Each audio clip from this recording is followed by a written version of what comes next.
التمش حسین بہار India سے، کوئی بھی لڑکی یا عورت اپنا سر کھول کے وضو کر سکتی ہے یا نہیں، وضو ہوگا یا نہیں؟ سر کے بالوں پر باپ یا بھائی کی نظر پڑتی ہو تو اس بارے میں بتائیں۔ دیکھیں، سر کے بالوں کا پردہ اپنے محرم رشتوں سے نہیں ہے، جو بھی محرم رشتے ہیں باپ بھائی، ان سے عورت کے لیے پردہ فرض نہیں ہے، غیر محرم سے پردہ فرض ہے۔ تو بھائی باپ وغیرہ کے سامنے سر کے بال کھولے جا سکتے ہیں، لیکن افضل یہی ہے کہ نہ کھولے جائیں۔ عام طور پر اچھے خاندانوں میں جن میں حیا زیادہ ہے، عام طور پر ان کی خواتین سر پہ چادر ہی رکھتی ہیں، تو لیکن لازم نہیں ہے، تو اس لیے چہرہ یعنی سر کھول کے ان کے سامنے وضو کرنے میں کوئی حرج نہیں ہے۔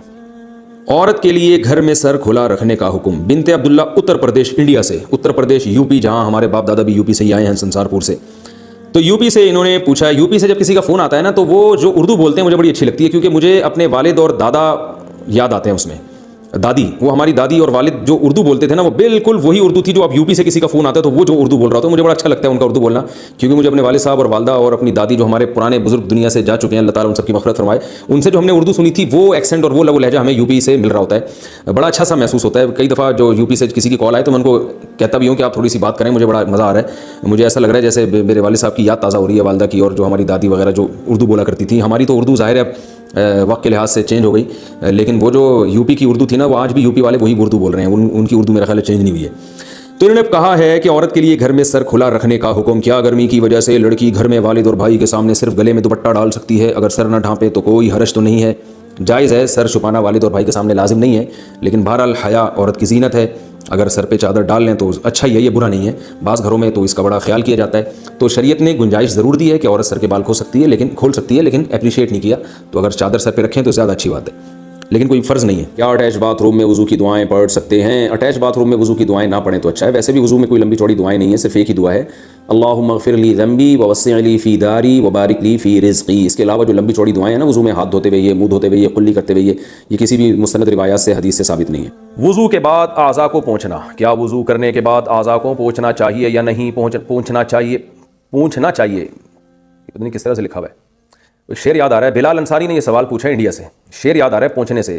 ہم نے 9 کلاس میں تھے تو ہمارے ٹیچر نے شعر سنایا تھا، ان کے دستے نازک کے لیے بھیجی تھی جو پونچھی، خبر پہنچی تو یہ پہنچی کہ پونچھی نہیں پہنچی،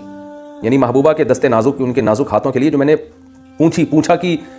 یوں سمجھے کہ چھوٹی سی پونچھے کو جو ہے نا پونچھی کہا جاتا ہے، یہ ہاتھ صاف کرنے کا رومال جسے کہتے ہیں، تو کہتے ہیں میں نے ان کے دستے نازک کے لیے جو رومال بھیجا تھا نا، تو خبر یہ پہنچی کہ وہ رومال نہیں پہنچا، تو اس کو شاعر نے کہا ان کے دستے نازک کے لیے بھیجی تھی جو پونچھی، خبر پہنچی تو یہ پہنچی کہ پونچھی نہیں پہنچی، یعنی شاعر بیچارہ جل رہا ہے، کڑ رہا ہے کہ یار وہ رومال بھی نہیں پہنچا۔ تو سوچو، یعنی اس زمانے میں رومال نہ پہنچنے پر اتنی تکلیف ہوا کرتی تھی، اور محبوبہ تک رومال پہنچانا بہت مشکل ہوتا تھا، آج تو بندہ آرام سے پہنچ جاتا ہے محبوبہ تک، تو اس زمانے میں اتنے فاصلے تھے کہ محبوبہ کو آپ رومال پہنچانا آپ کے لیے مشکل تھا، تو لو لیٹر کون پہنچائے گا اور خود کیسے پہنچے گا، اور آج محبوبہ پہلے پہنچی بھی ہوتی ہے، بندہ لیٹ پہنچ رہا ہوتا ہے، یہ حالات ہو چکے ہیں۔ کیا وضو کے بعد اعضاء کو پوچھنا چاہیے یا نہیں پوچھنا چاہیے؟ دونوں طریقے حدیث سے ثابت ہیں، پوچھنا بھی ثابت ہے اور نہ پوچھنا بھی ثابت ہے، تو بعض علماء کہتے ہیں نہ پوچھنا زیادہ بہتر ہے، اس میں وضو کے آثار دیر تک رہتے ہیں، یعنی وضو کی تازگی زیادہ دیر تک رہتی ہے، لیکن جائز ہے، بہرحال الجھن ہوتی ہے، بعض دفعہ نماز میں دل نہیں لگتا، پانی ٹپک رہا ہوتا ہے، تو پوچھ بھی سکتے ہیں، کوئی اتنا بڑا ایشو نہیں ہے۔ تیسری اور چوتھی رکعت میں قراءت کتنی کی جائے؟ فرض نماز اکیلے پڑھی جا رہی ہو تو تیسری اور چوتھی رکعت میں سورہ فاتحہ کے بعد کوئی سورت پڑھی جائے گی یا نہیں پڑھی جائے گی؟ نظام الدین انڈیا سے، نہیں پڑھی جائے گی، کسی نے پڑھ لی تو یہ بھی جائز ہے، گناہ نہیں ہے،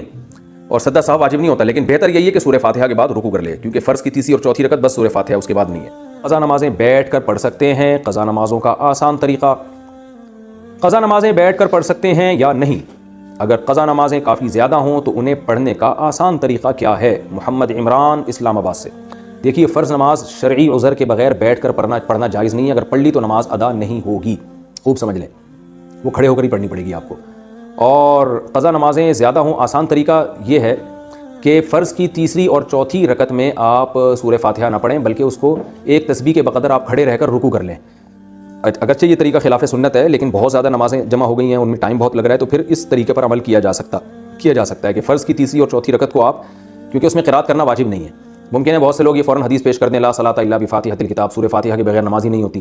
تو سورہ فاتحہ کے بغیر حدیث میں آتا ہے نماز نہیں ہوتی، یہ نہیں آتا کہ رکعت ہی نہیں ہوتی۔ اسی وجہ سے امام مالک کا تو قول ہے، مشہور قول وہی ہے کہ چاروں رکعتوں میں سے ایک میں بھی اگر سورہ فاتحہ پڑھ لی تو نماز ہو جائے گی، چاروں میں پڑھنا ضروری نہیں ہے۔ لیکن حنفیہ کا قول یہ ہے کہ پہلی 2 رکعتیں وہ دوسری پہلی کے مشابہ ہے، یہی وجہ ہے کہ سفر میں آخری 2 رکعتیں ساقط ہوتی ہیں، پہلی برقرار رہتی ہیں، تو پہلی 2 کا وہی یعنی دوسری کا وہی حکم ہے جو پہلی کا ہے، اس لیے پہلی 2 میں تو واجب ہے، آخری 2 میں واجب نہیں ہے،